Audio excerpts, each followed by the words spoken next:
अरे खेसारी भैया नया साल का इतना बढ़िया बम पटके हैं कि कोई दूर दूर तक नजर नहीं आ रहा है। मतलब अपने आगे कोई के चल ही नहीं खेदे। बात तो सही है। ऐसा गाना लेके आ गया है हमारे खेसारी भैया नया साल पे कि आते ही एकदम गर्दा मचा दिया है।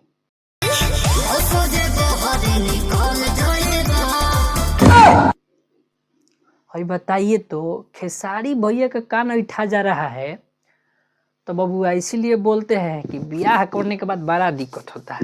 बताइए नया साल में जाने नहीं दे रही हैं। हमारा जैसा रोडुआ सन खाती कोनो दिक्कत नहीं है, कोई पूछे वाला नहीं है, आराम से घूमिए ऐसे कीजिए।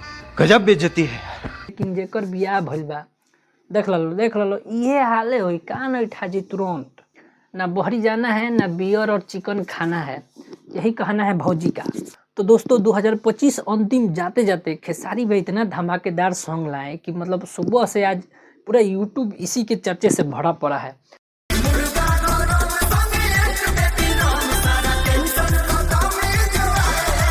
क्या शानदार गाना है ये।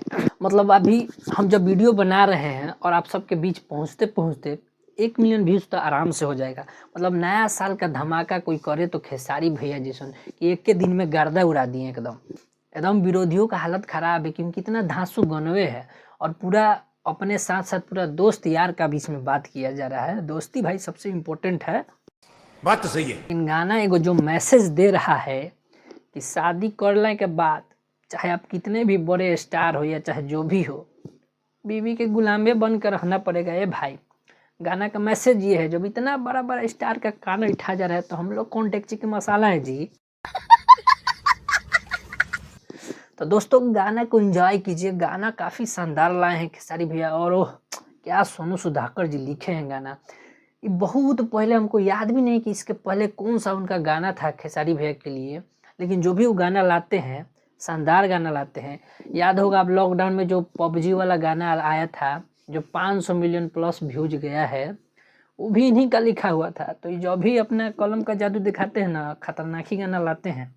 दोस्तों साल के अंतिम में बढ़िया गाना से खेसारी भैया को सबको विदाई देना था, क्योंकि अभी तो पिछले 1 सप्ताह से 10 दिन से एकदम उनका धमाका रुक ही नहीं रहा है। हर एक 2 दिन पे एक नया बम पटक दे रहे हैं। तो इस साल का अंतिम गाना था तो ये भी खतरनाक होना चाहिए ना, क्योंकि अंत भला तो सब भला। तो जब अंत में इतना बढ़िया गाना आ गया तो सोचिए 2026 स्टार्ट होगा तो कैसा कैसा गाना लाएंगे और कैसा कैसा धमाका मचाएंगे। तो दोस्तों इस गाने पे व्यूज भी अच्छा खासा है, लाइक भी जम के मिल रहा है, लाइक भी एकदम अच्छा है, रिस्पॉन्स भी गाना का काफ़ी अच्छा चल रहा है। खेसारी भैया का अपने म्यूजिक चैनल पे आया हुआ है, खेसारी म्यूजिक वर्ल्ड पे।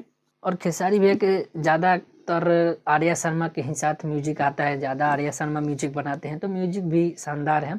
खेसारी लाल यादव के साथ शिल्पी राज गाई हैं जो कि भोजपुरी के फीमेल सिंगर में अभी नंबर 1 पे चल रही हैं, तो उनके आगे अभी कोई नहीं है। तो दोस्तों कमाल का गाना है, एक ज़बरदस्त गाना लग रहा है। वीडियो क्वालिटी भी बहुत बढ़िया है। डायरेक्ट इसका वीडियो आया है, टीजर वीजर कुछ नहीं आया था, धमाका हुआ है नया साल का। एडवांस में हैप्पी न्यू ईयर सब के लिए। और हमको जहाँ तक लग रहा है कि जो गाना है ना, अभी 1 दिन पहले जो पवन सिंह का गाना आया है राजा रंगबाज, उसको पीछे कर देगा। हमको लग रहा है कि पीछे कर देगा, क्योंकि काफ़ी शानदार ये गाना है और उस पर बहुत कम व्यूज आ रहा है। पता नहीं पावर स्टार पवन सिंह के फैंस सो गए हैं कि खेसारी लाल यादव के फैंस एक्टिव हो गए हैं, समझ में ही नहीं आ रहा है। तो देखिए दोस्तों ये गाना पीछे कर पाता है कि नहीं, क्योंकि ये न्यू ईयर का सॉन्ग है और ये न्यू ईयर यानी कि 1 सप्ताह में ये गाना उतना नहीं बजेगा, जो भी बजना होगा अभी ही बजेगा। उसके बाद पवन सिंह का गाना लोकगीत है तो कभी भी बजेगा, तो वो बात अलग है। लेकिन अभी जो रफ्तार से चल रहा है ना, अगर परमानेंट बजने वाला ही गाना होता है तो एकदम पीछे कर देता। खैर देखिए खेसारी लाल यादव के फैंस एकदम उनके लिए लॉयल हैं, पागल हैं, तो कुछ भी कर सकते हैं। तो दोस्तों वीडियो अच्छा लगा हो तो लाइक ज़रूर कीजिएगा, चैनल को सब्सक्राइब कर लीजिए। मिलते हैं नेक्स्ट वीडियो में, तब तक के लिए जय हिंद, जय भोजपुरिया समाज। एडवांस में हैप्पी न्यू ईयर।